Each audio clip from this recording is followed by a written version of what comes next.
جی ہم گفتگو کا سلسلہ جاری رکھتے ہیں. یہاں پر میں اپنے پروڈیوسر صاحب سے گزارش کروں گا کہ ہم نے اس حوالے سے خصوصی رپورٹ تیار کی ہے، وہ ہمارے ناظرین کے سامنے پیش کی جائے.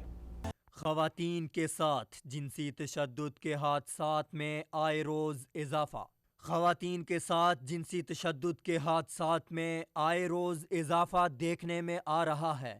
اس سلسلے میں سخت قوانین بنائے جانے اور مجرمین پر سزا کے نفاذ کے باوجود اس طرح کے جرائم و حادثات ملک میں روز بروز بڑھ رہے ہیں.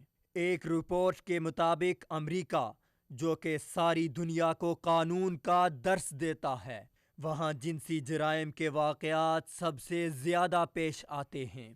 دوسرے نمبر پر ہندوستان کا شمار ہوتا ہے، جہاں ہر 20 منٹ میں ایک عورت آبرو ریزی کا شکار ہوتی ہے. ملک کے گوشہ گوشہ اور چپے چپے میں اس طرح کے واقعات روزانہ کا معمول ہیں. ہندوستان میں خواتین کے قانون ساز ادارے بڑی تعداد میں موجود ہیں. زنا بالجبر میں ملوث شخص کو کم سے کم 10 سال جبکہ زیادہ سے زیادہ اس کو عمر قید میں بھی تبدیل کیا جا سکتا ہے.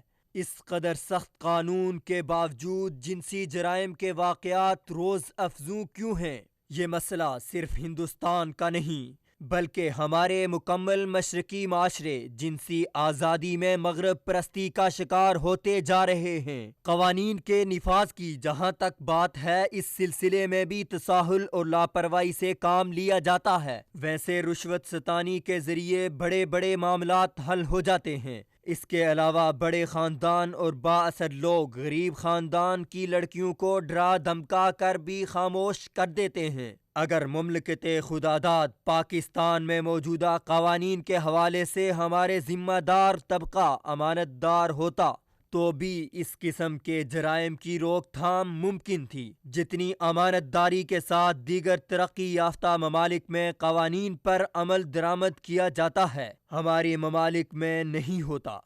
صرف زنا بالجبر کے معاملوں میں شرح سزا کا تجزیہ کریں تو پتہ چلے گا کہ زانیوں میں سے مشکل سے 1/4 افراد کو ہی سزا مل پاتی ہے، وہ بھی عدالتوں کے دروازوں پر ٹھوکریں کھانے کے بعد. ورنہ تو اکثر مجرم سینہ تان کر چور مچائے شور یا چوری اور سینہ زوری کے مصداق دن دناتے پھرتے ہیں. ہمارے ملک میں اس وقت جرائم کا گراف جس قدر بڑھتا جا رہا ہے، سزا یابی کی شرح بھی اس قدر گھٹتی جا رہی ہے. ان معاملات میں 1973 میں سزا یابی کی شرح 44.3% تھی اور 2011 میں یہ شرح کم ہو کر 26.4% رہ گئی. موجودہ صورتحال بھی کچھ ایسی ہی ہے. اسلام نے ان جنسی جرائم پر قدغن لگانے سے متعلق جو احکامات جاری کیے ہیں، اگر ساری دنیا اسے اپنا لے تو اس قسم کے جرائم سے معاشرہ مکمل طور پر پاک ہو سکتا ہے. ان برائیوں اور جنسی بے راہ روی کے چور دروازے بند کرنے کے لیے اسلام نے نگاہیں نیچی رکھنے کا حکم دیا ہے، کیونکہ بے راہ روی اور گمراہی کے چور دروازے کی ابتدا یہاں سے ہوتی ہے. یہ زہر آلود تیر یہیں سے جسم و جاں میں پیوست ہوتے ہیں. ارشاد باری تعالی ہے، اے نبی آپ مومن مردوں کو کہہ دیں کہ وہ اپنی نگاہیں نیچی رکھیں اور اپنی شرمگاہوں کی حفاظت کریں، یہ ان کے لیے زیادہ بہتر ہے. جو بھی وہ کرتے ہیں یقیناً اللہ اس سے باخبر ہے. اور آگے عورتوں کو بھی مخاطب کرتے ہوئے فرمایا، اور آپ مومن عورتوں کو بھی کہہ دیں کہ وہ اپنی نگاہیں نیچی رکھیں.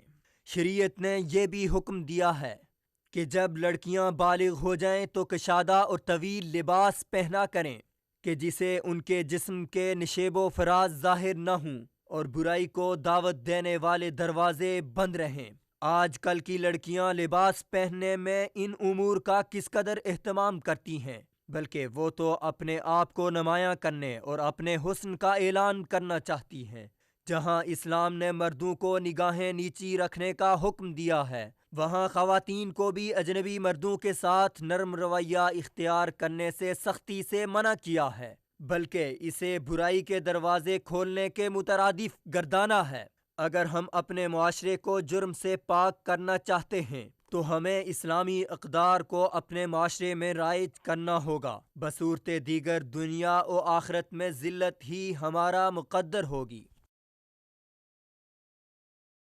ہم اپنے معاشرے کو جرائم سے پاک کرنا چاہتے ہیں، اس طرح کے وحشیانہ جو رویے ہمارے معاشرے میں جنم لے رہے ہیں ہم ان کو ختم کرنا چاہتے ہیں، تو ہمیں اپنے معاشروں کو اسلامی اقدار کے ساتھ لبریز کرنا ہوگا، اسلامی اقدار کو اپنانا ہوگا۔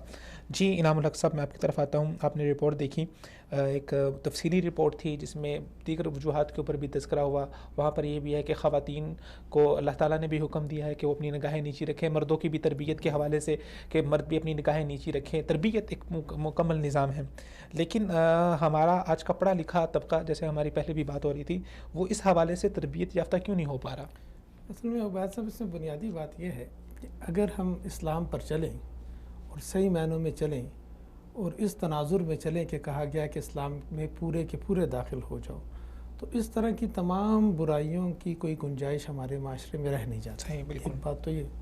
دوسری بات یہ ہے کہ اللہ تعالیٰ قرآن میں کہتا ہے کہ زنا کی باتوں کے قریب بھی مت جاؤ۔ بالکل، زنا کی باتوں کے قریب بھی مت جاؤ، اس کے اندر بہت بڑا ایک معنی پنہا ہے کہ آپ وہ بات ہی نہ کریں جس سے اگلی بات کھلے، پھر جس سے اور اگلی بات کی طرف آپ جائیں۔ ایک بات تو یہ ہوگی۔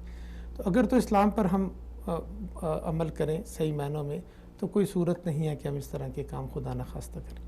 اچھا، یہ آپ نے بہت خوبصورت بات فرمائی کہ ہم اسلام پر عمل کریں تو اس طرح کے معاملات بالکل ختم ہو سکتے ہیں، لیکن عمومی طور پہ اگر ہم مغربی رویوں کو دیکھتے ہیں یا مغربی معاشروں کو دیکھتے ہیں، وہ ہمیشہ سے اسلام کو ہی متون کرتے آئے ہیں کہ خواتین کے اوپر تشدد ہوتا ہے، خواتین کے ساتھ بدسلوکی ہوتی ہے، تو اس میں اسلام کو ہی وہ قصوروار ٹھہراتے ہیں۔ وہ تو آپ نے صحیح طرف اشارہ کیا، صحیح ایک ایشو کی طرف آپ نے اشارہ کیا۔ اصل میں اسلام کو وہ ٹھیک طور پر سمجھنا ہی نہیں۔